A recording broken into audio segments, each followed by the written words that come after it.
ये अगर इस स्टॉक की बात करें तो ऑलरेडी नो काफी हद तक ये बढ़ चुका है जैसे आपने बोला। और यहाँ से मुझे नो यहाँ से अगर आप इंक्रीमेंट जैसे आपने बोला कि 140 के आसपास है डील, तो ऑफकोर्स काफी कह सकते हैं कि थोड़ा डिस्काउंट में ही है। ओवरऑल देखो जो तेजी आनी थी अच्छी खासी तेजी आ गई। और फंडामेंटली भी अगर मैं स्टॉक की मैं बात करूं तो ओवरऑल रिजल्ट ठीक ठाक रहा है इसका, ऐसा कोई इशू नहीं है। लेकिन प्रॉब्लम ये है कि ऑलरेडी स्टॉक रन अप हो गया है। और नो मुझे तो ये इस लेवल पे थोड़ा महंगा लग रहा है। तो आई थिंक किसी भी इन्वेस्टर को आई थिंक देखना चाहिए कि क्वार्टरली रिजल्ट किस तरह से आ रहा है, क्योंकि इस लेवल पे वापस एंटर करना for long term I think it looks like an issue from here. So I think wait कर लीजिए क्या आता है आई थिंक ऑफर के बाद। क्योंकि क्या होता है कि अभी न्यूज आ गई, इस न्यूज की वजह से ये चल रहा था। अब न्यूज आ गई तो अभी आई थिंक ये थोड़ा कॉन्सोलिडेट होगा। और नो एज ए फंडामेंटल भी मुझे थोड़ा महंगा लग रहा है इस लेवल पे। चलिए ठीक है, थोड़ा सा कूल ऑफ होने दीजिए, उसके बाद आप इसमें अगर लॉन्ग टर्म का व्यू बनाना चाहें तो वो शायद आपके लिए ज़्यादा बेटर हो सकता है, क्योंकि अच्छा खासा मूव ऑलरेडी इस एंटीसिपेशन में ये डील होने वाली है, स्टॉक में पहले ही आ चुका है। सर केआरबीएल पर आपकी राय दीजिए। यहाँ पर क्या हुआ कि हरियाणा पीएसएल की जो प्रॉपर्टीज़ हैं उसके लिए इन्होंने सफल बोली लगाई कि ई ऑक्शन हुआ था जिसका रिजर्व प्राइस था 104.09 करोड़। उसके सामने इन्होंने कुछ 403 करोड़ रुपए की बोलियां लगाई हैं। और ई ऑक्शन में सर जो इनकी पानीपत यानी कि हरियाणा में जो प्रॉपर्टीज़ हैं वो शामिल थी। और इन प्रॉपर्टीज़ का इस्तेमाल ये नया प्लांट लगाने में, वेयर हाउस, उससे जुड़ी हुई अलाइड एक्टिविटीज़ इसके लिए करेंगे। और हो सकता है कि कुछ ये जो प्रॉपर्टीज़ में इनके पास ज़मीन आई है उसका शायद ये मोनेटाइजेशन भी करते हुए नजर आए। केआरबीएल में सर पीछे हमने देखा था कि कुछ कॉर्पोरेट गवर्नेंस को लेकर क्वेश्चन उठते हुए नजर आए थे। तो अब सर ये जिस तरह का न्यूज़ फ्लो आ रहा है, जिन लेवल्स पर ये स्टॉक खड़ा है, क्या इस न्यूज़ फ्लो के आधार पर इसमें फ्रेश खरीदारी करने की राय दे रहे हैं आप? देखिए केआरबीएल जैसे हमें पता है कि ये थोड़ा टैरिफ का मामला आया था, उसमें भी अगर आप देखो तो स्टॉक ने नो ऑलमोस्ट अच्छा खासा डीप लिया था। ऑफ कोर्स इनका एक्सपोर्ट बड़ा है। ऑफ कोर्स अमेरिका में इतना नहीं है आई थिंक, खास करके मिडल ईस्ट में 58% है, और यूरोप और अफ्रीका में है। लेकिन हाँ वो नेगेटिव इम्पैक्ट थोड़ा देखा, थोड़ा कॉर्पोरेट गवर्नेंस का इशू आया था। और इस लेवल पे अगर आप देखें तो स्टॉक काफी नीचे आ चुका है नो ऑलमोस्ट अच्छे खासे लेवल पे। और वैल्यूएशन वाइज भी अगर मैं देखूँ ना तो एक एक कह सकते हैं कि डिसेंट लेवल पे। ऑफ कोर्स ये अगर टैरिफ का मामला थोड़ा थम जाता है और अगर नवंबर में हमें पता चलेगा तो आई थिंक इस लेवल पे आई थिंक लेकिन एक चीज देखनी पड़ेगी कि ये जो नॉर्थ अमेरिका में जो एक्सपोर्ट हो रहा है उसका कितना अभी एक्सपोर्ट हो रहा है, या पूरा बंद हो गया, क्या पूरा रेवेन्यू लॉस है। तो मेरे हिसाब से ये स्टॉक अभी वैल्यूएशन पॉइंट ऑफ व्यू से तो एक अच्छे खासे लेवल पे आ चुका है। तो भी अगर आपको रिस्क नहीं लेना चाहे तो क्वार्टर रिजल्ट दे सकते हो, या तो एक स्लोली स्टेडीली एसआईपी मैनर में इन्वेस्ट कीजिए, एक साथ मत कीजिए। क्योंकि अगर नॉर्थ अमेरिका का 10% ऑलमोस्ट जा रहा है तो फिर वो डीप आएगा अच्छा खासा प्रॉफिट में। तो मेरे हिसाब से आई थिंक सेफ्टी है कि अगर आप क्वार्टर रिजल्ट देख के इन्वेस्ट करो तो ज्यादा बेटर है। अगर लेकिन कंपल्सिव करने पोजीशन लेनी है तो थोड़ा ही कीजिए, पूरा मत कीजिएगा इस लेवल पे। ओके, तो धीरे धीरे एसआईपी की तरह आप चाहें तो इस स्टॉक में निवेश कर सकते हैं। तो वैल्यूएशन ठीक ठाक है, लेकिन टैरिफ वाला जो मुद्दा है वो अभी भी इनके लिए दिक्कत की बात हो सकती है। तो उस लिहाज से थोड़ा सा आप कॉशियस रहें और धीरे धीरे अगर निवेश करें तो शायद आपके लिए ज़्यादा बेटर हो सकता है। सर बाजार खुल जाएगा उससे पहले ज़रा एक बार उत्कर्ष स्मॉल फाइनेंस बैंक जिसके राइट इशू को मंजूरी दी है बोर्ड ने, ज़रा वो स्टॉक एक बार बता दीजिए सर, उसमें क्या करना है। 950 करोड़ रुपये का ये राइट इशू है जिसकी जो बाकी डिटेल्स हैं वो 8 अक्टूबर को आएगी जब अगली बैठक होगी। उत्कर्ष स्मॉल फाइनेंस की बात करें तो ऑफ कोर्स नो अगर देखें तो ये मोस्ट ऑफ द कंपनी जो है वो ऊपर आ रही है धीरे धीरे। और खास करके ये कह सकते हैं कि small finance bank and all that. लेकिन क्योंकि ये एमएफआई का इतना बड़ा इशू था और नो एसएमई का इतना बड़ा इशू था, तो इसके लिए एनपीए की वजह से बहुत इशू रहे थे। इसकी प्रॉब्लम उत्कर्ष स्मॉल फाइनेंस की बैंक की वही है कि ना वो अच्छा खासा लॉस में है और वो लॉस रिकवर नहीं कर पा रहे। आगे जाके ग्रॉस एनपीए भी देखो तो बहुत अच्छा खासा बढ़ चुका था। ऑफ कोर्स लोन ग्रोथ अगर सिंगल डबल डिजिट में ग्रो हो रहा है, सिंगल टू डबल डिजिट में, राइट इशू वो लोग प्लान करें। लेकिन मुझे यहाँ से अभी भी लग रहा है कि जो प्रोविजन है उनका वो बहुत बड़ा है। और यहाँ से अभी भी एसएमई और स्मॉल फाइनेंस स्मॉल कहते हैं ना एंटरप्रेनर्स, उन सबकी जो लोन्स देते हैं ना, वहां अभी भी इशू रहेगा एक दो क्वार्टर। तो मेरे हिसाब से काफी अच्छी बैंक्स अवेलेबल है या एनबीएफसी अवेलेबल है, आप वहां देख सकते हो। उत्कर्ष स्मॉल फाइनेंस अभी भी मेरे लिए क्लियर अवॉइड है। ठीक है, क्लियर अवॉइड है। इस बीच जल्दी से एक बार बाजार दिखाइए। जैसा हम आपको बता रहे थे, गिफ्ट निफ्टी इंडिकेट कर रहा था 30 पॉइंट की गिरावट के साथ बाजार खुल सकता है। 24 पॉइंट की कमजोरी के साथ शुरुआत हुई, उसके बाद 35 पॉइंट हो गए और अभी जो फिलहाल आपको लेवल दिख रहे हैं वो 55 पॉइंट की कमजोरी के साथ फिलहाल निफ्टी में जो ट्रेड है वो आपको होता हुआ नजर आएगा। तो 24,800 का लेवल जिसके पार हम बंद हुए थे बुधवार के सेशन में, वो लेवल आप देखेंगे तो उसके नीचे हम फिलहाल फिसलते हुए नजर आए हैं। करीब 170 पॉइंट नीचे आपको सेंसेक्स नजर आएगा। बैंक निफ्टी जो कि 3 दिन से लगातार हम देख रहे हैं कि मजबूती दिखा रहा है, वहां पे जरूर आप देखिए आज भी पॉजिटिविटी बनती हुई दिखी है। करीब 35 पॉइंट के आसपास के हालांकि गेंस हैं, लेकिन हाँ मजबूती जरूर है और बैंकों में इंटरेस्ट जरूर पॉजिटिव साइड पर बन रहा है, क्योंकि जैसे मैंने आपको बताया भी शो की शुरुआत में, बैंकों पर प्रेशर नहीं रहेगा। रेपो रेट अगर नहीं कट हुआ है तो उसका मतलब आप इस तरह से समझिए कि इनके जो मार्जिन होते हैं, इनके जो निम्स होते हैं, नेट इंटरेस्ट मार्जिन, उसके ऊपर प्रेशर नहीं आएगा। तो उसका जो एक रिस्पाइट है वो बैंकों में साफ तौर पर दिख रहा है। पीएसयू बैंक्स पहले ही चल चुके थे, अब जो निजी बैंक है वहां पर भी हम देख रहे हैं कि काफी ज्यादा पॉजिटिव इंपैक्ट बन रहा है।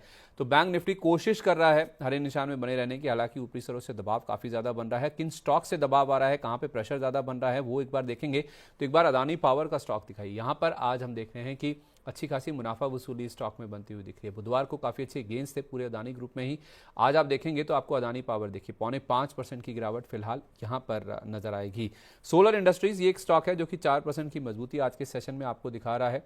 और ओला इलेक्ट्रिक जहां पे हमने देखा था बुधवार के सेशन में 5% का अपर सर्किट लग गया था, आज यहाँ पे कुछ मुनाफा वसूली 2% के आसपास की कमजोरी के साथ यहाँ पे फिलहाल ट्रेड होता हुआ दिख रहा है। तो एक सोलर इंडस्ट्रीज और दूसरा पीटीसी इंडस्ट्रीज, आई थिंक ये दोनों ही डिफेंस से जुड़ी हुई कंपनीज हैं। 3.25% ऊपर अगर सोलर इंडस्ट्रीज हैं, 4.5% का मूव हो गया। पीटीसी इंडस्ट्रीज में भी हम देख रहे हैं कि 0.8% के आसपास के गेंस देखने को मिल रहे हैं। जरा एक बार पीटीसी इंडस्ट्रीज, हाँ देखिए 8.5% की मजबूती यहां पर भी देखने को मिली। और तीसरा स्टॉक जो लाइमलाइट में है वो है नेटवेब टेक्नोलॉजीज का। बुधवार को जबरदस्त गेंद थे इसमें, आज भी देखिए करीब 4% के आसपास की मजबूती नेटवेब टेक्नोलॉजीज में देखने को मिल रही है।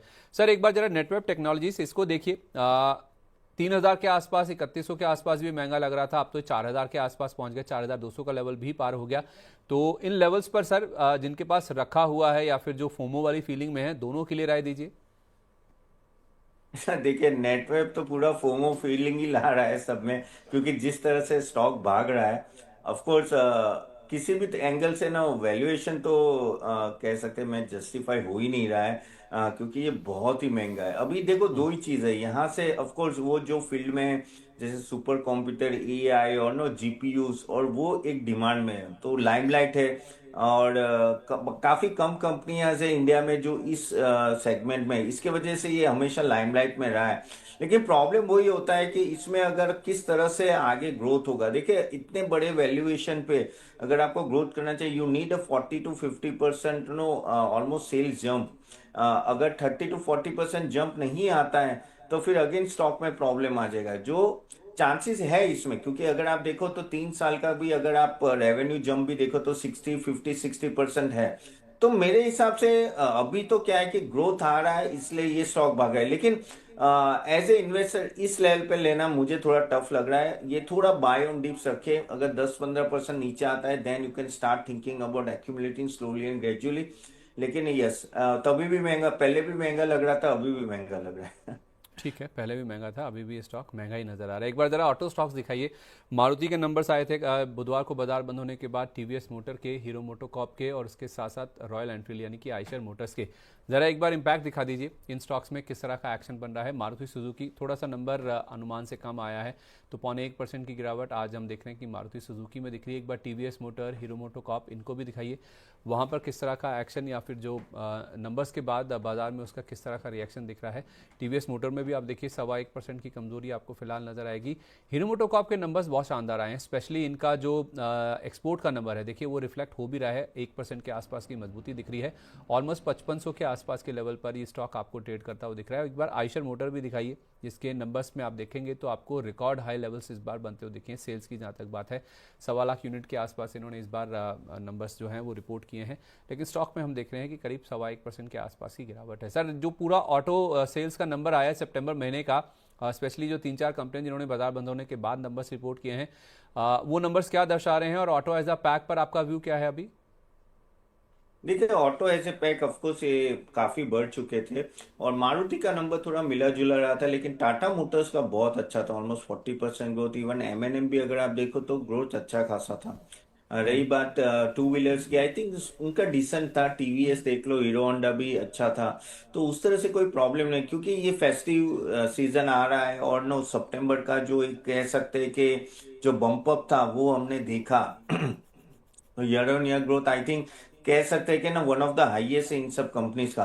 लेकिन वैल्यूएशन भी बढ़ चुके हैं, उसमें कोई डाउट नहीं। अगर आप वैल्यूएशन देखो तो एक टाटा मोटर्स ही है जो नो थोड़ा नीचे है, क्योंकि उसका जेएलआर का इशू बहुत बड़ा है, इसके वजह से वो नीचे ट्रेड करे। बाकी सभी कंपनीज अगर आप देखो तो ऑलमोस्ट उस लेवल पे आ चुके हैं जहां वैल्यूएशन जस्टिफाई हो रहा है।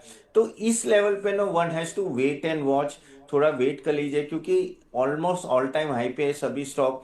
और अभी हमें देखना पड़ेगा कि दिवाली के नंबर्स कैसे रहेंगे। तो हमें आई थिंक अक्टूबर का नंबर जो होगा ये मंथ का, वो बहुत ही इंपॉर्टेंट है, जो हमें 1 और 2 नवंबर में पता चलेगा। आई think that will be a changer. I think अगर यहाँ से अगर रैली चाहिए तो ये जो कह सकते हैं दिवाली का सेल्स देखना जरूरी है, क्योंकि जो अभी तक सेल्स हुआ है वो ऑलरेडी जस्टिफाई हो गया वैल्यूएशन। तो वन हैज टू वेट, इतनी जल्दी मत कीजिए स्टॉक्स लेने की। अभी यहाँ से इतना तो नहीं भागेंगे अनलेस अनलेस अक्टूबर का नंबर बहुत अच्छा आ गया, तो वेट कीजिए। हाँ, डीप पे 100% मैं एमएनएम बोलूंगा या मारुति, आई थिंक थोड़ा नीचे आता है 5-10%। I think that will be an opportunity slowly and gradually to get in. Okay, जल्दी से एक बार इंडियाबुल हाउसिंग फाइनेंस दिखाइए, यानी कि सम्मान कैपिटल जिसकी डील हुई है आईएचसी, इन्होंने 43.43% स्टेक लिया है प्रेफरेंशियल इशू के जरिए। स्टॉक में आप देखेंगे आपको 2% की गिरावट नजर आएगी। और हाईलाइट ये नहीं है कि स्टॉक 2% नीचे, हाईलाइट ये है कि 2 करोड़ शेयरों से ज़्यादा का वॉल्यूम ऑलरेडी स्टॉक में हो चुका है। तो जैसे हम बातचीत कर भी रहे थे कि ये जो डील हुई है उससे पहले स्टॉक में काफ़ी अच्छा रनअप हमने ऑलरेडी बनता हुआ दिखा है। जरा एक बार 1 महीने का चार्ट दिखा दीजिए, उससे आपको आइडिया लग जाएगा कि किस तरह का रनअप स्टॉक में बना है। और आज जब ये खबर आ गई है स्पेशली सामने, तो आप देखिए हैवी वॉल्यूम्स के साथ इसमें अब जो डिक्लाइन है वो बनते हुए दिख रहे हैं। सर, जैसा आप कह रहे थे कि थोड़ा कूल ऑफ हो सकता है क्योंकि जैसे खबर आई है, तो और कितना इंतजार करें सर? हैवी वॉल्यूम्स के साथ कुछ प्रेशर बन रहा है, यानी कि कुछ जिन्होंने पोजीशन बनाई थी इस एंटीसिपेशन में ये डील का अनाउंसमेंट होगा, जिनको पहले से शायद खबर थी या सुगबुगाहट थी, वो अपना माल अब छोड़ रहे हैं, यानी कि अपनी जो पोजीशन है उसको हल्की कर रहे हैं। तो इसमें सर इंडियाबुल हाउसिंग फाइनेंस में जिन्होंने मिस कर दिया है उनके लिए आप क्या राय देंगे कि कहाँ तक वेट करें, कहाँ मिल जाए तो ज़्यादा बेटर होगा एंटर करने के लिहाज से? नहीं, अभी तो आई थिंक वेट करना चाहिए, क्योंकि ये आज शाम तक भी देखो, और मुझे 1-2 दिन और लग रहा है कि यहाँ नो थोड़ी अगर सम्मान कैपिटल की बात करें तो डाउन हो, क्योंकि 140 पे जैसे आप डील बोल रहे हो ना तो काफी नीचे है। तो मेरे हिसाब से आई थिंक 155-150 के आसपास थोड़ा जाता है, फिर then you can start thinking about कि थोड़ा एंटर करें। लेकिन अभी आई थिंक यहाँ से भी 5-10% मुझे तो डाउन लग रहे हो, या तो कॉन्सोलिडेट होगा थोड़ा इजीली ऊपर के साइड तो मूवमेंट देंगे, क्योंकि ऐसा कोई सम्मान कैपिटल में अगर मैं फंडामेंटल वैल्यूएशन भी देखूं तो इतना कुछ खास बड़ा भी नहीं किया है उन्होंने। तो मेरे हिसाब से आई थिंक कूल डाउन होने दीजिए यहाँ से और 5-10%, then you can start thinking. ठीक है, परफेक्ट है। दो स्टॉक्स और हैं सर, एक तो पूरा अदानी ग्रुप पर आपकी राय दीजिए। आज खबर आई है कि 8 अक्टूबर से नवी मुंबई इंटरनेशनल एयरपोर्ट शुरू हो जाएगा, गौतम अदानी साहब ने इसकी पुष्टि की है।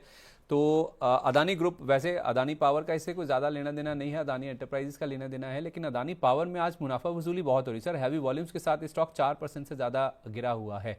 अदानी एज अ पैक पर या फिर अदानी पावर पर आपका view? See, Adani as a pack, of course, I'm quite positive in this pack now, क्योंकि जो घने बादल थे वो जा रहे धीरे धीरे। ऑफ कोर्स एक यूएस का केस बाकी है जो अदानी ग्रीन के खिलाफ था, इनडायरेक्टली अदानी पावर भी उसमें आ जाता है, लेकिन वो भी आई थिंक उसमें कुछ ज्यादा मटेरियलिटी नहीं आएगी होपफुली। तो उस लेवल पे आई थिंक ये वेल कैपिटलाइज कंपनी है, बैलेंस शीट अभी काफी कम हो चुकी है, यानी डेट काफी कम हो चुका है। और ये जो 2-3 साल में जब से इंडरबर्ग का केस हुआ तब से आई थिंक काफी पॉजिटिव स्टेप्स नो ग्रुप ने लिए, जिसके वजह से डीलिवरेजिंग हो जाए, तो उस तरह से पॉजिटिव है। रही बात इन सब कंपनीज की, अभी आप देखिए मोस्ट ऑफ द कंपनीज के मार्जिन इंप्रूवमेंट हो रहे हैं। अब अदानी पावर गिर रहा है, लेकिन वो बढ़ भी इतना गया था पीछे अपने, जब से वो न्यूज आई थी तब से आई थिंक अच्छा खासा बढ़ा भी है। तो उसके वजह से थोड़ी प्रॉफिट बुकिंग आएगी, लेकिन मैं पॉजिटिव हूँ। अदानी पावर ले लो या अदानी पोर्ट ले लो, उन दोनों स्टॉक्स में पॉजिटिव, क्योंकि अभी भी अगर मैं वैल्यूएशन देखूं अदानी पावर का, यहाँ से अगर थोड़ा भी करेक्ट है तो एक बहुत ही डिसेंट वैल्यूएशन में अभी भी ट्रेड करे कंपेयर टू उस कॉम्पिटिटर। अगर आप देख लो ये अपना Tata power and all that, okay. तो मुझे यहाँ से भी वैल्यूएशन कंफर्ट इन सब स्टॉक्स में, लेकिन अभी क्योंकि ये इतने बड़े तो आई थिंक थोड़े नीचे आएंगे, लेकिन that will be a good opportunity to enter even Adani power. Adani Green थोड़ा महंगा है, थोड़ा और आने दो, और उसका वो केस एक बार सॉल्व होता है ना, दैट विल बी बेटर। लेकिन Adani power, Adani port will be a buy. Adani port तो मेरे को इस लेवल पे भी अगर आप बाय करोगे तो भी चलेगा। ठीक है, अदानी पोर्ट, अदानी पावर, ये एक आम राय है ऑलमोस्ट, आप कह सकते हैं एक्सपर्ट्स के बीच में। जो स्टॉक्स फिलहाल इस पूरे ग्रुप में काफ़ी अच्छे या फिर बेटर नज़र आ रहे हैं मौजूदा स्तर पर भी, अगर आपको खरीदारी करके चलनी है तो। एक स्टॉक और है सर, उसके बाद फिर मैं दर्शकों के सवालों की ओर बढ़ता हूं, वो है सन टीवी को लेकर। बुधवार के सेशन में हमने देखा था 18% का मूव सर सन टीवी के स्टॉक में आता हुआ दिखा था, और आज अगर आप देखेंगे तो थोड़ी मुनाफा वसूली है, 4-4.5% की गिरावट इस स्टॉक में फिलहाल आपको नजर आएगी। सर उस दिन सुगबुगाहट इस चीज़ को लेकर थी कि आरसीबी जो कि बैंगलोर वाली टीम है सर, वो डियागो बेचने जा रहे हैं, और माना जा रहा है कि वो क्लोज टू $2 बिलियन, $2 अरब के आसपास की वैल्यूएशन की यहाँ पे मांग कर रहे हैं। और आधार पूनावाला साहब, उनका नाम सामने आया था कि वो शायद इसको खरीदने की दौड़ में हैं, वो शायद फ्रंट रनर हैं। और एक चीज़ और भी निकल के सामने आई थी कि ये जो बायर्स हैं वो पूरा हिस्सा खरीदने के मूड में है, यानी कि डियागो को एज अ होल इस टीम को, इस फ्रेंचाइज को बेचना होगा। और $2 बिलियन की अगर सर डील हो जाती है, जैसा एक्सपेक्टेड है, जैसा मांग की जा रही है डियागो की ओर से, तो फिर एसआरएच जो कि इनकी फ्रेंचाइज है सर आईपीएल वाली, उसका रीवैल्यूएशन हो सकता है। इसी उम्मीद में हमने एक पॉजिटिव ब्रोकर की रिपोर्ट भी आती हुई दिखी थी, और स्टॉक 18% चला था। आज करेक्शन हुआ है सर, वो 18% का अपमूव, आज की 4% की गिरावट, इन सब को देखते हुए और जो पूरा मामला चल रहा है ये फ्रेंचाइज सेल को लेकर, सन टीवी में क्या व्यू है आपका सर? देखिए, सन टीवी कोर बिजनेस की मैं बात करूं तो आई am not too much positive, क्योंकि आप देखिए तो उनका कुछ over the years revenue growth या प्रॉफिट ग्रोथ इतना खास नहीं था। प्लस आपको पता है कि मैनेजमेंट का भी बीच में वो केस का इशू हुआ था, तभी भी स्टॉक काफी गिरा था। और अगर आप देखो तो पिछले 1-2 साल से भी ना कुछ ऐसा कुछ मूवमेंट नहीं आ रही है इस स्टॉक में। बीच में आई थी लेकिन वो वापस मैनेजमेंट के इशू से चला गया था। अभी आगे जाके भी मुझे लग रहा है कि थोड़ा मार्जिन में इशू आएगा। अगर आप देखो तो ऑलमोस्ट 55 से 48% चला गया है। अब आरपीआई आईपीएल का ये जो आप वैल्यूएशन की बात करो, देखो वो री रेटिंग सभी आईपीएल कंपनीज की होगी, क्योंकि ये जो स्टेक से लोग आरसीबी के लिए, लेकिन जब तक वो मटेरियलाइज नहीं होता है तो उनके प्रॉफिटेबिलिटी में कोई इम्पैक्ट नहीं आएगा। और अभी तक कुछ ये बोला नहीं है सन टीवी ने कि भाई वो कुछ करने वाले। तो ये एक क्या होता है, सेंटिमेंटल इम्पैक्ट होता है, और जो ऑलरेडी कल आपने जैसे बोला जिस तरह से प्राइस है कि उसमें वो ऑलरेडी डिस्काउंटेड हो गया है, तो यहाँ से now we are at par. So मेरे हिसाब से आई थिंक यहाँ से मुझे इतना बढ़ोतरी, अगर मीडिया में बोलूँ तो मैं मीडिया की जगह आई थिंक बाकी सब शेयर्स और सेक्टर्स में देखूंगा। मीडिया में और खास करके सन टीवी में ऑलरेडी काफी इश्यूज है। अगर जाना है तो आई थिंक टीवी 18 और NDTV will be a better option compare to Sun TV. Sun TV and Zee TV I am not too much bullish on. ठीक है, परफेक्ट है। इस बीच आपको बता दें कि बाजार में गिरावट थोड़ी बढ़ती हुई दिखी है। नीचे में हमने 24,750 का लेवल भी एक बार ब्रीच किया है, तो अभी 15 मिनट भी नहीं हुए हैं बाजार को खुले हुए, और 24,750 के नीचे के लेवल्स हमने एक बार बाजार में टच होते हुए देखे हैं। वहाँ से थोड़ी सी रिकवरी भी कर रहा है बाजार, लेकिन बायस जो है बाजार का वो नेगेटिव ही है। लेकिन हाँ, एक बात ज़रूर है कि निफ्टी बैंक में हम देख रहे हैं कि आउट परफॉर्मेंस या फिर जो एक अच्छा मूव दिखाने की कोशिश है वो साफ तौर पे देखने को मिल रही है। सर बैंकों पर आपका क्या व्यू है? बुधवार को हमने देखा था निजी बैंकों ने एक बार फिर से कमान संभाली थी, पीएसयू बैंकों में थोड़ी मुनाफा वसूली शुरू हुई थी। जो रेपो रेट स्थिर रखा गया है वो बैंकों के लिए कितना पॉजिटिव और कितनी गुंजाइश है सर यहाँ से और बैंकों में अपसाइड की, और आपको क्या पसंद है? देखिए, repo rate of course change नहीं हुआ था, लेकिन जो आरबीआई गवर्नर की जो कहते हैं ना कि कमेंट्री थी वो बहुत पॉजिटिव था। कुछ कुछ जो स्टेप्स लिए उन्होंने, एमएनए के लिए, एमएनए मर्जर एंड एक्विजिशन के लिए आप बैंक लोन दे सकते हैं। प्लस अगर आप देखो आईपीओ की लिमिट बढ़ाई है उन लोगों ने, 10 लाख से आई थिंक 25 लाख तक जा सकते हैं फंडिंग के लिए। और भी काफी सारी चीजें, जो 2-3 चीजें और की है जो फायदा है, इवन एनबीएफसी के लिए भी फायदा है। तो जो जिस तरह से उन्होंने स्टेप्स लेना वो इंक्रीमेंटली बैंक्स के लिए पॉजिटिव, इसलिए आई थिंक हमने उस दिन तेजी देखी है। और बैंक्स अगर वैल्यूएशन पॉइंट ऑफ व्यू से देखो ना तो इतने बड़े नहीं है। अगर आप देखो तो कुछ 2-3 क्वार्टर से I think banks are under performing compare to NBFC. NBFC is doing better, और रीजन है क्योंकि एनबीएफसी के फंडामेंटली भी नो इस टाइम पे चलने चाहिए यहाँ से, क्योंकि फेस्टिव सीजन आए तो कंज्यूमर फाइनेंस है, व्हीकल फाइनेंस, जिस तरह से व्हीकल्स के सेल हो तो उनको फायदा होगा। लेकिन बैंक्स को भी I think as a value pick की तरह से आप देख सकते हो। और इसमें खास करके आप प्राइवेट और पीएसयू दोनों की मैं बात करूं, पीएसयू भी अगर आप देखो यहाँ से जो लास्ट क्वार्टर रिजल्ट अच्छे आए थे तो वहां भी आप ध्यान दीजिए। तो उसमें जैसे एसबीआई है या बैंक ऑफ बड़ौदा है, अगर इस जगह आईसीआईसीआई बैंक या Karur Vysya bank, federal bank, ऐसे कुछ नाम से वहां आप देख सकते हो। And slowly and gradually build कीजिए पोजीशन। वैल्यू पिक है, मुझे यहाँ वैल्यूएशन इतना महंगा नहीं रहे तो आगे जाके आई थिंक अच्छा खासा आपको प्रॉफिट दे सकते हैं। ठीक है, तो आपने 5 बैंकों के नाम लिए हैं सर, जिसमें पीएसयू में एक तो एसबीआई हो गया, दूसरा बॉब हो गया, यानी कि बैंक ऑफ बड़ौदा, तीसरा नाम आपने आईसीआईसीआई बैंक का कहा है, चौथा करूर वायसा बैंक और पांचवा है फेडरल बैंक, राइट? यस। तो इन 5 बैंकों पर आप ज़रूर नज़र रखिए। तो निजी और पीएसयू बैंकों का एक मिक्सचर यानी कि मिश्रण रखिए आप पोर्टफोलियो में, अगर आपको बैंकिंग पसंद है या फिर यहाँ से अगर अपसाइड बननी है तो ये 4-5 बैंक है जिनको आप ज़रूर अपने रडार पर रख के चल सकते हैं। ठीक है, अब कुछ दर्शकों के सवालों की ओर बढ़ता हूँ सर मैं। 9:30 के आसपास का समय हो गया, बाजार स्थिर भी हो चुका है, भले ही गिरावट है थोड़ी सी 75 पॉइंट के आसपास की। पहला सवाल जो हमें मिला है सर, हमारे जो प्राइम मेंबर्स हैं उसमें लक्ष्मीपति जी का सवाल है, कह रहे हैं कि good morning sir, I have 40 shares of AU small finance bank. तो यहाँ पर भी बैंकों से ही सवाल शुरू हो रहे हैं सर। 722 रुपए के रेट पर इनके पास एयू स्मॉल फाइनेंस बैंक है और 30 शेयर इनके पास सर कह रहे हैं कि एस्टर डीएम हेल्थ केयर के भी हैं, 648 का प्राइस है। लॉन्ग टर्म का व्यू है, पूछ रहे हैं सर कि होल्ड करें या फिर एग्जिट करते हैं। ये दोनों स्टॉक्स जो इनके पास हैं पूछ रहे हैं कि कैसे हैं, आप बताइए। ये एयू स्मॉल फाइनेंस बैंक अच्छा है। और ओवरऑल अगर आप देखो तो नो धीरे धीरे आई थिंक नो उसकी प्रॉफिटेबिलिटी भी इम्प्रूव हो रही है। इवन मैनेजमेंट कमेंट्री भी मैंने लास्ट टाइम देखी थी, काफी इम्प्रूवमेंट है, अच्छा खासा क्रेडिट ग्रोथ बोल रहे हैं और एनपीए थोड़े अभी कंट्रोल में आ रहे हैं। यहाँ से भी मुझे नो आई थिंक एक अच्छा ग्रोथ दिख रहा है। तो एयू स्मॉल फाइनेंस बैंक अगर आपको थोड़ा लंबे समय के लिए रखना है तो रख सकते हैं। दूसरा एस्टर डीएम भी अगर आप बात करें तो हेल्थ केयर अभी बहुत ही अच्छा चल रहा है और ये स्टॉक ने तो नो फेब्युलस रिटर्न भी दिया है। लेकिन यहाँ से अगर आप देखो तो डबल डिजिट नो ग्रोथ हो सकता है यहाँ से भी। और ये मूवमेंट अभी एक अच्छी खासी एस्टेट डीएम में आई है जो मुझे लग रहा है कि आई थिंक कंटिन्यू रहेगी थोड़े टाइम के लिए। क्योंकि डबल डिजिट नो रेवेन्यू पर बेड अगर आ सकता है। और एस्टेट डीएम अभी क्या है कि मर्जर का भी हो रहा है तो आई थिंक मेरे हिसाब से आई थिंक ये दोनों स्टॉक ऐसे कि जो थोड़ा लॉन्ग टर्म रखेंगे तो अच्छा रिटर्न मिल सकता है यहाँ से। ठीक है, लॉन्ग टर्म रखिए, अच्छा रिटर्न यहाँ पे मिल सकता है।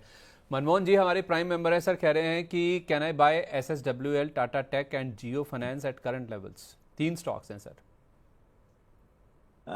Steel strip wheels limited correct एक तो है। तो वो of course no steel wheels और वो बेसिक ऑटो एंसिलरी कंपनीज के लिए है ज्यादा। और नो अगर आप मार्जिन एंड प्रॉफिटेबिलिटी के तो ठीक ठाक है, लेकिन 3 साल से रेवेन्यू और प्रॉफिट ग्रोथ में इतना आ नहीं रहा है। तो लेकिन ये ऑटो एंसिलरी स्टॉक हमें भी पता है कि बीच में काफी बड़े थे लेकिन वापस नीचे आए। लेकिन अभी क्योंकि ये व्हीकल का अच्छी बिकवाड़ी हुई तो यहाँ से भी इनको बेनिफिट होगा। लेकिन मुझे स्टिल अगर ये कंपनी देखूँ तो आई थिंक फंडामेंटली मुझे उनो मिंडा या आप वहाँ आप मदरसन सुमी आई थिंक वो बेटर लगेगा कम्पेयर टू स्टील। तो अगर चाहो तो आप वहाँ मूव कर सकते हो। Can you tell me second stock? Sir इसके अलावा इन्होंने टाटा टेक और जियो फाइनेंस के बारे में पूछा है। ओके। टाटा टेक देखो टाटा टेक मेरे एंड से ना होगा फंडामेंटली मैं बोलूँ, क्योंकि अभी भी मुझे लग रहा है कि इसका जो प्रॉब्लम एक ही रहा है कि ये कुछ 3-4 स्टॉक पे 3-4 कस्टमर पे डिपेंडेंट होते हैं। उसमें से टाटा मोटर एक है और टाटा मोटर की ऑलरेडी प्रॉब्लम्स इतनी सारी चल रही है जेएलआर की वजह से। और जब आप इतना कॉन्सेंट्रेटेड हो जाते हो ना किसी कस्टमर पे तो आई थिंक वहाँ प्रॉब्लम आ जाए। तो यही प्रॉब्लम है टाटा टेक्नोलॉजी के। तो मेरे हिसाब से आई थिंक इसको अवॉइड कीजिए। ओवरऑल टेक्नोलॉजी में भी मैं इतना बुलिश नहीं हूँ, लेकिन खास करके टाटा टेक्नोलॉजी तो मैं कुछ जब से वो आईपीओ आया है उस तरह से रिजल्ट भी नहीं दे रहा है। तो ये अवॉइड करके आप बैंकिंग या जो हमने आगे भी सेक्टर के हम वहां मूव कर सकते हैं। जियो फाइनेंस ऑफकोर्स वो एक एक्साइटिंग स्टॉक है, क्योंकि अगर आप देखो तो उनके जियो फाइनेंशियल के काफी सारे सेगमेंट अभी आ जाएंगे और रेवेन्यू जनरेशन में आ जाएंगे। अगर एएमसी देखो तो बहुत अच्छा चलने लगा है। इवन हम वो ब्रोकिंग लाइसेंस में, तो ब्रोकिंग का मेरे हिसाब से 2-3 क्वार्टर में या एक साल में उनके जो भी उनके प्लान है, जो बहुत ही एग्रेसिव गाइडेंस दी है उन्होंने, वो सभी चीजें आ जाएगी। ऑफ कोर्स स्टॉक आपको अभी थोड़ा लगेगा कि रेवेन्यू नहीं आई तो भी इतना मार्केट कैप है, लेकिन आगे जाके आई थिंक वो जस्टिफाई कर लेंगे। तो जियो फाइनेंस एक ऐसा है कि इस लेवल पे या हर एक लेवल के डीप पे आप बाई कर सकते हो लॉन्ग टर्म पे। यहाँ पर भी, और हर डिप पर आप चाहें तो जियो फाइनेंशियल को ऐड करके चल सकते हैं। सर कोई ड्यूरेशन, कोई व्यू और कोई टारगेट जियो फाइनेंशियल के हाँ, लिए? तो जियो फाइनेंशियल मेरे को लग रहा है यहाँ से आराम से 20% का रिटर्न दे सकता है। ओके, यहाँ से। और जो दूसरे स्टॉक बोले थे उसमें, सॉरी मेरे को नाम याद नहीं है, बट यस जियो फाइनेंशियल यहाँ से 20% का रिटर्न दे सकता है। तो सिर्फ दूसरा टाटा टेक था जो आप अवॉइड करने की बात कर रहे हाँ, थे, टाटा टेक और एवोल्ड है। हाँ, और ठीक है। व्हील सेट और का मैंने उनो मिंडा और मदरसन सून बोली थी, वो भी आई थिंक 15 से 20% मिनिमम रिटर्न दे सकते हैं यहाँ से। ठीक है, परफेक्ट है। तो उनो मिंडा और मदरसन सुमी यहाँ पर आप नज़र रखिए as compare to SSWL Manmohan ji. ये स्टॉक आप कंसीडर कर सकते हैं। टाटा टेक को अवॉइड कीजिए, और जियो फाइनेंशियल यहाँ पे कम से कम आपको 20% तक के रिटर्न इन स्टॉक में देखने को मिल सकते हैं।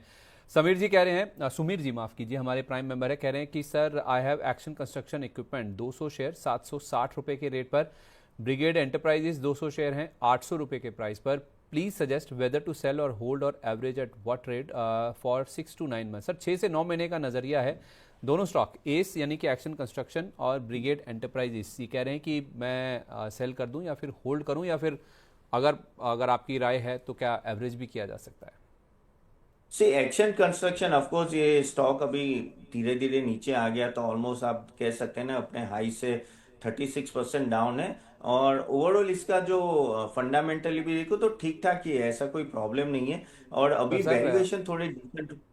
सर इन्होंने काफ़ी अच्छे लेवल पे लिया हुआ है, 760 पे लिया हुआ है, तो ये मतलब बहुत 700। कम ऐसा देखने को मिलता है। या फिर सवाल आते हैं कि आपने जिस लेवल पर लिया उसके बाद ऊपर आने के बाद कोई आपसे पूछ रहा है कि मैं एवरेज कर लूं, जिसको शायद हम पिरामिडिंग कहते हैं।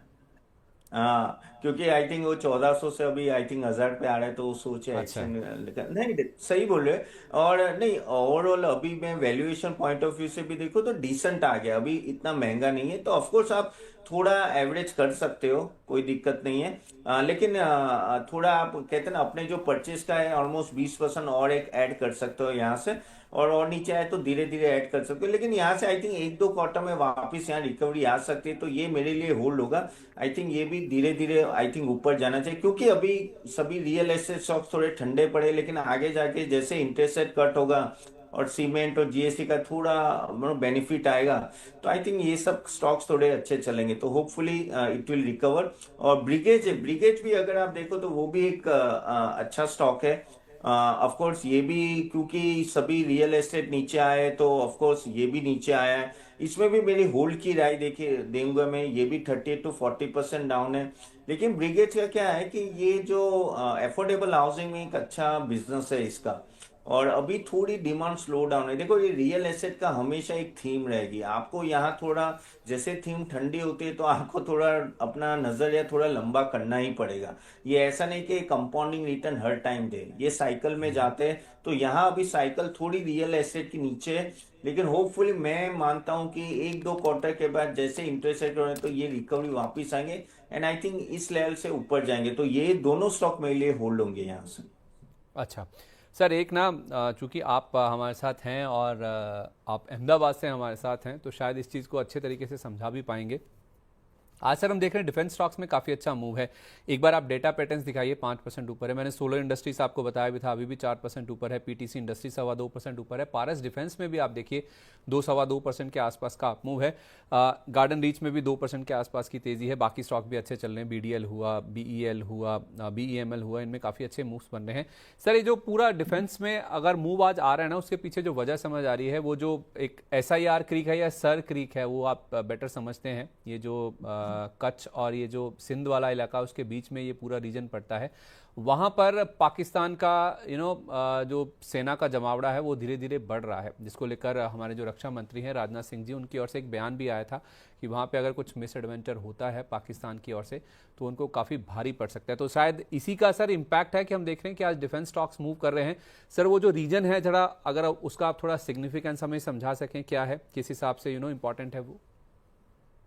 नहीं देखो, वो रीजन बहुत ही इंपॉर्टेंट है, और गुजरात एज ए बॉर्डर भी अगर आप देखो ना तो बहुत कहते हैं ना इम्पोर्टेंट, सेना के लिए भी है और पाकिस्तान के लिए भी वो एक कहते हैं ना लुक्रेटिव एंट्री पॉइंट होता है। लेकिन काफी हद तक इंडिया ने एटलीस्ट कंट्रोल करके रखा है Gujarat border compare to Rajasthan border.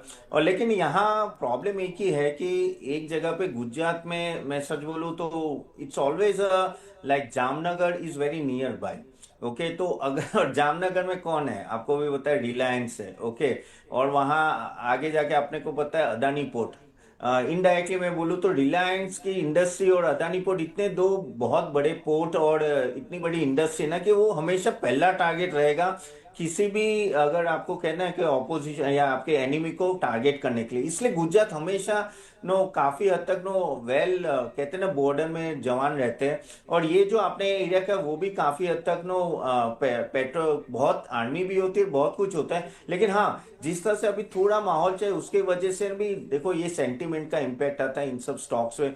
और दूसरा एक भी जो मुझे लग रहा है कि आप देखो पीछे एक दो महीने से ना सडनली आप देखो बड़े बड़े प्रोजेक्ट्स मिल रहे हैं काफी सारी कंपनीज को, वो आप बीएल देख लो, मेजागोन देख लो, एचएल देख लो। तो ये देखा रहा है कि अभी गवर्नमेंट भी काफी एग्रेसिव है। जिस तरह से नो पाकिस्तान के पीएम हर जगह जाके अभी कुछ केस के साथ भी वो ट्रीटी की कि अगर हम पे अटैक होगा तो सऊदी पे अटैक होगा, ऐसे सब चल रहा है ना। तो उस तरह पे ना आई थिंक बॉर्डर पे बहुत इश्यूज के वजह से, plus I think safeguard के लिए आई थिंक डिफेंस पे एलोकेशन बढ़ रहा है। तो of course defence as a theme suddenly बहुत बड़ी हो रही है और ये आप अवॉइड नहीं कर सकते। तो मोस्टली इसमें जहां जहां वैल्यूएशन ठीक ठाक है आई थिंक उसमें आपको एज ए इन्वेस्टर इन्वेस्ट करना चाहिए, और एसआईपी मोड में कीजिए और लंबा रखिए। ये 5-10 साल की बहुत अच्छी थीम है, ये आपको अच्छा रिटर्न दे सकती है यहाँ से। 5-10 साल की अच्छी थीम है सर। कोई अच्छे नाम जो आप आइडेंटिफाई आपने किए हैं जो आप देखो अगर दर्शकों को बताना चाहें? वैल्यूएशन पॉइंट ऑफ व्यू से तीन स्टॉक में बोलूंगा, एक है मेजागॉन जो मुझे ठीक ठाक इस वैल्यूएशन में लग रहा है, इवन बीएल एंड एचएल, ये तीन बहुत ही सेफ स्टॉक है। आराम से एसआईपी करके आप आगे बढ़ सकते हो। मजगांव, और दो नाम कौन से बीएल बताए एंड सर? एचएल। बीईएल और बीएल, एचएएल। हाँ। ठीक है, तो 5 से 10 साल का व्यू आप रखिए इन तीनों स्टॉक्स को। मजगांव डॉक, बीईएल यानी कि भारत इलेक्ट्रॉनिक्स, और एचएएल यानी कि हिंदुस्तान एरोनॉटिक्स, इनको आप चाहें लंबी अवधि के लिए 5 से 10 साल, बहुत मुश्किल होता है, बोलना बहुत आसान है, 5 से 10 साल किसी स्टॉक को होल्ड करना बहुत मुश्किल है, लेकिन अगर आप इतना व्यू रखते हैं और इतना होल्ड कर सकते हैं, इस थीम में पैसा बना के देने का काफ़ी ज़्यादा दमखम है। तो 5 से 10 साल का व्यू और तीन स्टॉक्स मजगांव डॉक, एचएएल और बीईएल, इनको आप ज़रूर अपने रडार पर रखिए। पार्थनाथ जी हमारे प्राइम मेंबर है, कह रहे हैं सर नेटवेब टेक्नोलॉजीज जिसकी हम बातचीत ऑलरेडी कर चुके हैं, ई क्लक्स में बाय करना चाहता हूं, 6 मंथ्स का व्यू है, इस पर मुझे राय दिलवा दीजिए। सर 6 महीने का व्यू है तो नेटवर्क तो आप कह ही चुके हैं ऑलरेडी, काफ़ी महंगा है, ई क्लक्स पे भी आपकी राय दे दीजिए। देखो ऑफ कोर्स ना ये भी एक ऐसी एरिया में ना जहाँ काफी अच्छी डिमांड है, ऑफ कोर्स ऑटोमेशन और no support digital care services and all that. और अगर आप देखो तो वैल्यूएशन पॉइंट ऑफ व्यू से भी ये स्टॉक ठीक ठाक है, यानी इतना भी महंगा भी नहीं है। और इसका रिजल्ट भी अगर आप देखो तो डिसेंट रिजल्ट दिया है, नेटवर्क ने तो बेटर परफॉर्म किया है कंपेयर टू इक्लर्स। लेकिन ये स्टॉक है ना क्योंकि वैल्यूएशन पॉइंट ऑफ से इतना महंगा नहीं है तो आप इसको आई थिंक होल्ड कर सकते हो। एंड नो और ये जो सेगमेंट में आई थिंक यहाँ और तेजी आ सकती है। तो लेकिन होल्ड की राय होगी यहाँ, और एडिशन मत कीजिए, एक दो क्वार्टर रिजल्ट देखिए, क्योंकि आईटी है तो हमें भी पता है कि नो ये प्रॉब्लम्स एआई का भी बड़ा इशू है, तो अभी होल्ड कीजिए। ऐड करने की संभावना यहाँ कम है। एंड आई थिंक एक दो महीने एक दो क्वार्टर अगर रिजल्ट अच्छे आए और लगा कि एआई की तरफ और ये जो जिस तरह से वो सेगमेंट में ऑटोमेशन और टेक्निकल ऑपरेशंस हो वहां तेजी, फिर आप ऐड करना चालू करें, अदरवाइज यहाँ होल्ड की ही रहेगी। ठीक है, ओके। ऋषिकेश जी कह रहे हैं कि सर क्या मैं खादिम और एडीएसएल बाय कर सकता हूं? एडीएसएल यानी कि अलाइड डिजिटल सर्विसेज, ₹185 का दाम है जिसका। अच्छा, एलाइड डिजिटल सर्विस नो, या so allied digital service of course no मैं यहाँ इतना पॉजिटिव नहीं हूँ। थोड़ा अगर आप वेट कर ले, और क्योंकि क्या है कि अभी जो इश्यूज चल रहे हैं खास करके आईटी और कंसल्टेंसी सर्विस में ना वहाँ बहुत बड़े प्रॉब्लम है। और नो जैसे हमने पहले भी बताया कि एआई का इम्पैक्ट प्लस ये ट्रम्प का इश्यूज और बहुत सारे इश्यूज चल रहे हैं, तो क्या होता है कि ओवरऑल इन सब सेगमेंट में भी इम्पैक्ट आता है। ऑफकोर्स एलाइड का डाइवर्सिफाइड है, ऐसा नहीं कि प्योर नो कहते हैं ना बैक ऑफिस प्रोवाइड करता है, क्लाउड कंप्यूटिंग, साइबर सिक्योरिटी, उन सब में भी है।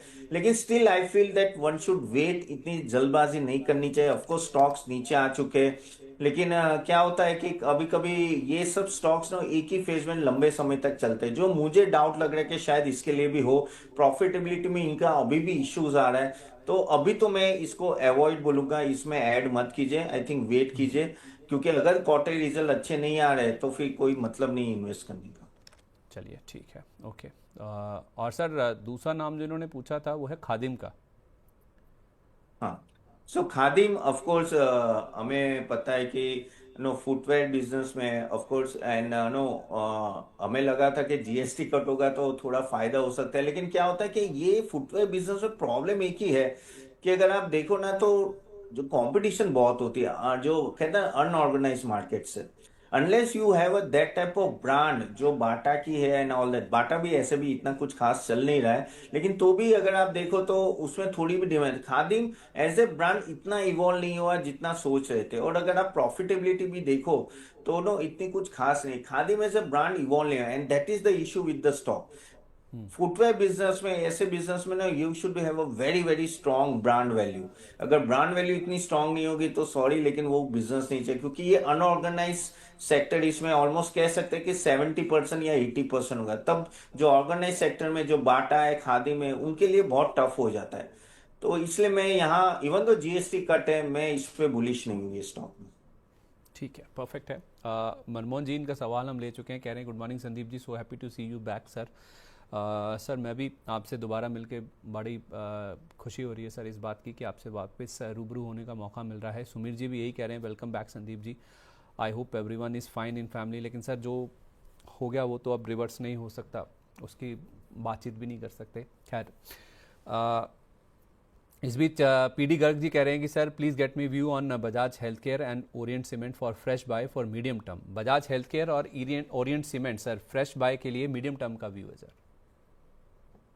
सी बजाज हेल्थ केयर की बात करिए तो of course health care wide range of वो कहना एक्टिव फार्मास्यूटिकल इंग्रेडिएंट्स और फॉर्मुलेशन करते हैं।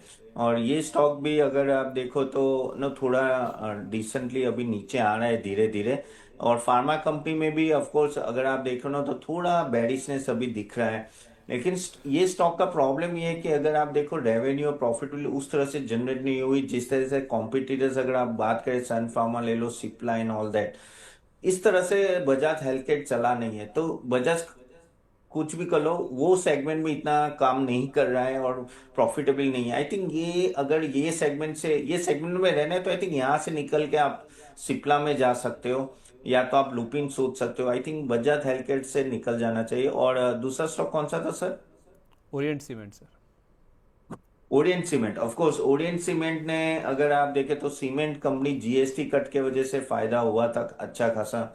और ये क्या है कि ये छोटी कंपनी है तो कंपैरेटिवली क्या होता है कि इसमें एक्विजिशन का काफी हद तक स्कोप रहेगा आगे जाके। अगर आप रेवेन्यू, प्रॉफिटेबिलिटी जनरेशन, इन सब पे बात करो तो ओरिएंट सीमेंट ने कुछ ऐसा कुछ खास काम किया नहीं है। क्योंकि ये, जैसे मैंने अभी भी बोला कि आगे जाके कोई ना कोई कंपनी इसके एक्वायर होगी तो यहाँ बज रहता है। अदरवाइज वो कोई न्यूज आए तो बात अलग है। Otherwise investing point of view से I think Orient Cement completely avoid कर सकते हो। जाना है तो आप, I think my selection will be UltraTech और अंबुजा सीमेंट। ठीक ठीक है, ओरिएंट सीमेंट की बजाय अल्ट्राटेक या अंबुजा इसमें आप फोकस करें, और बजाज हेल्थ केयर की बजाय अगर आप लुपिन सिप्ला को फोकस करें वो आपके लिए ज़्यादा बेटर होगा। इन दोनों स्टॉक्स जो आपने पूछे उसके विकल्प भी आपको बता दिए गए हैं, तो इन पर आप फोकस कीजिए पीडी गर्ग साहब, ये आपके लिए ज़्यादा बेटर होगा। इस बीच आपको बता दें एक बार टाटा इन्वेस्टमेंट का स्टॉक दिखाइए। ये स्टॉक रुकने का नाम नहीं ले रहा, आज भी देखिए 11% का अप मूव है स्टॉक में, और 11,697 ये फिलहाल लेवल है जो कि आपको स्क्रीन पर नजर आएगा, और आज का हाई है 11,777 रुपये का, जो कि ऑल टाइम हाई है स्टॉक का। सर 6 तारीख को टाटा कैपिटल का आईपीओ खुलना है, और उसका सबसे बड़ा बेनिफिशियरी अगर किसी को समझा जा रहा है तो वो यही स्टॉक है। 11,000 के आसपास भी लग रहा था सर कि I think done for the day, अब ये 11,777 तक भी पहुंच गया। ये जो 11% का मूव आज बना है, जो तेजी बन रही है, क्या जिनके पास है मुनाफा वसूली करनी चाहिए या फिर अभी रखें, इसको होल्ड करें, कोई घबराने की जरूरत नहीं है? देखो, ऐसा तो मैं नहीं बोल सकता घबराने की जरूरत नहीं है, क्योंकि ये बहुत बढ़ चुका है।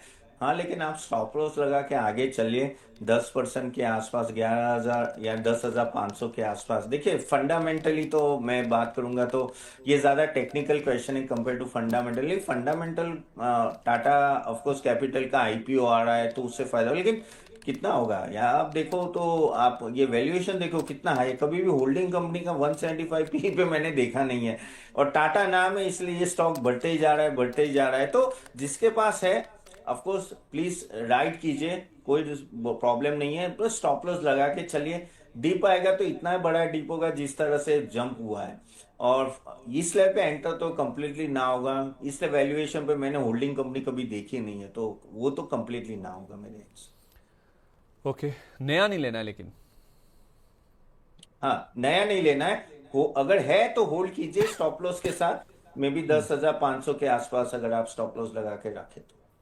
चलिए ठीक है। सिद्धार्थ नाथ जी इस बीच कह रहे हैं कि with due respect Sandeep sir, बहुत दिन बाद आपको देख के अच्छा लगा। आपका तबीयत ठीक है ना? बिल्कुल सही है सर, कोई ऐसी दिक्कत की बात नहीं है। और आपको और आपकी फैमिली को विजयदशमी की हार्दिक शुभकामनाएं। आपको भी सर, मैं किसी कारणवश, आपको पता ही है कि कुछ फैमिली इशू था तो नहीं आपके साथ जुड़ पाया, तो जो दशहरे का पावन पर्व था उसके लिए आपको भी हमारे जितने भी तमाम दर्शक हैं उनको ढेरों सारी शुभकामनाएं। उम्मीद करते हैं आगे फेस्टिविटीज़ हैं, तो दिवाली का त्यौहार भी आने वाला है, तो आपके लिए काफ़ी शुभ रहे, अच्छा रहे पूरा ही फेस्टिविटीज़ वाला माहौल। और सरकार पहले ही 2 तोहफे ऑलरेडी दे चुकी है, 3% डीए हाइक और जीएसटी रेट कट, जो कि 22 तारीख को लागू हो भी चुका है। इस बीच अजय मनुजा जी हमारे एक प्राइम मेंबर है, कह रहे हैं कि सर बजाज ऑटो मेरे पास 50 शेयर हैं 9,000 रुपये के रेट पर, और क्रॉस KROSS ये 500 शेयर हैं 235 रुपये पर लिए हुए हैं, इन दोनों के बारे में बताइए।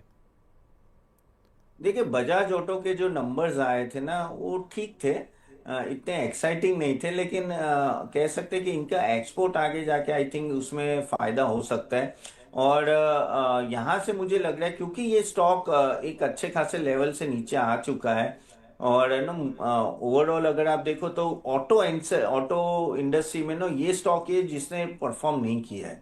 ऑफ कोर्स दूसरा एक ओला इलेक्ट्रिक है, लेकिन बजाज ऑटो जो बड़ी कंपनी है उससे परफॉर्म, तो वैल्यूएशन पॉइंट ऑफ व्यू से ये स्टॉक इस लेवल पे मुझे ठीक लग रहा है। ये महंगा नहीं है अगर आप टीवीएस देखो, हीरो मोटर अभी वो लेवल पे पहुंचे जहां वो महंगे हो चुके हैं। तो यहां से मुझे लग रहा है कि आई थिंक किसी को भी किसी के पास है तो होल्ड कीजिए। I think it's a good level to hold.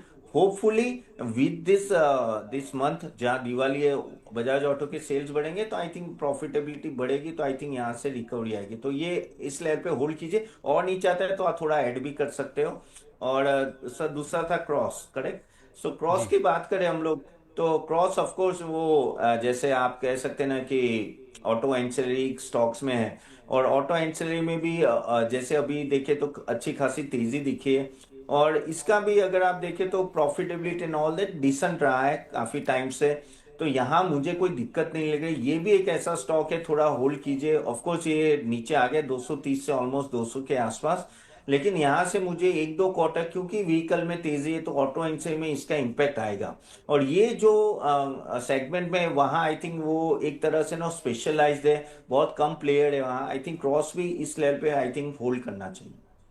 ठीक है। इस बीच कियान हसमुख सत्रा जी हमारे प्राइम मेंबर है, कह रहे हैं good to see you bro, बहुत धन्यवाद आपका। शंकर सिंह जी कह रहे हैं प्रणाम संदीप भाई, बहुत खुशी हुई सर आपको इतने दिन बाद देखा, आपको और आपके परिवार पर आशीर्वाद भगवान बनाए रखें सर। बहुत शुक्रिया आपका, दुआओं की बहुत ज़रूरत है। JSW इंफ्रा कह रहे हैं सर मेरे पास 322 रुपये पर लिया हुआ है और 522 रुपये पर इनके पास JSW एनर्जी है। 1200 शेयर दोनों के ही हैं सर। कह रहे हैं कि चार्ट्स पर कैसे दिख रहे हैं सर? अगर आप चार्ट्स नहीं देखते तो कम से कम फंडामेंटली बता दीजिए इनको। JSW इंफ्रा और JSW एनर्जी के बारे में पूछ रहे हैं।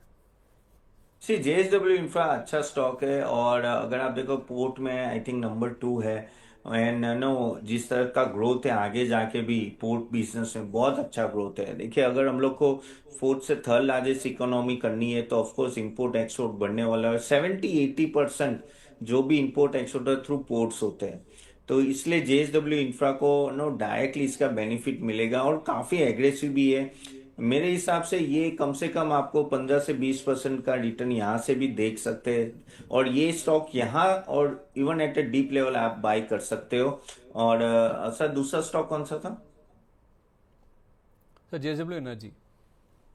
हाँ, JSW energy, of course JSW energy की मैं अगर बात करें तो ये स्टॉक थोड़ा अभी पावर सेक्टर के इश्यूज थे, तो क्योंकि समर जल्दी खत्म हो गया था तो उसके वजह से ये स्टॉक गिरा था।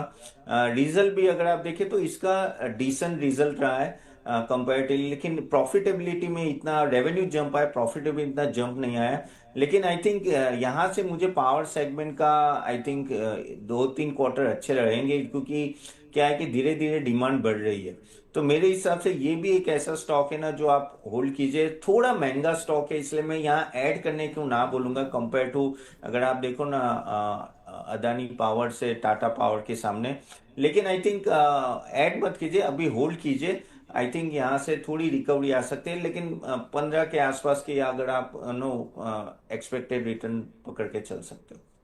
चलिए ठीक है। नेक्स्ट। दोस्तों, हमारा नेक्स्ट सेशन अटेंड कीजिए जहां हम लोग बताएंगे किस तरह से अच्छा पोर्टफोलियो बना सकते हैं आप equity, mutual fund, bonds, ETF, IPO में। तो एक डाइवर्सिफाइड पोर्टफोलियो जो आपको फाइनेंशियल गोल अचीव करने के लिए मदद करे। तो लिंक मैंने कमेंट बॉक्स में दिए, जरूर अटेंड कीजिएगा। और आप चाहते हो कि आपका पोर्टफोलियो अच्छा बने, तो आप हमारे वेबसाइट को भी अटेंड कीजिए, www.catapan.in, जहां हमने equity, bonds, mutual fund, ETF, IPO के बारे में किस तरह से हम लोग बाय और सेल रिकमेंडेशन देते हैं, along with the research reports, weekly session और काफी सारे research on daily, on weekly basis आपको मिलते हैं। तो www.catapan.in भी जरूर अटेंड कीजिएगा।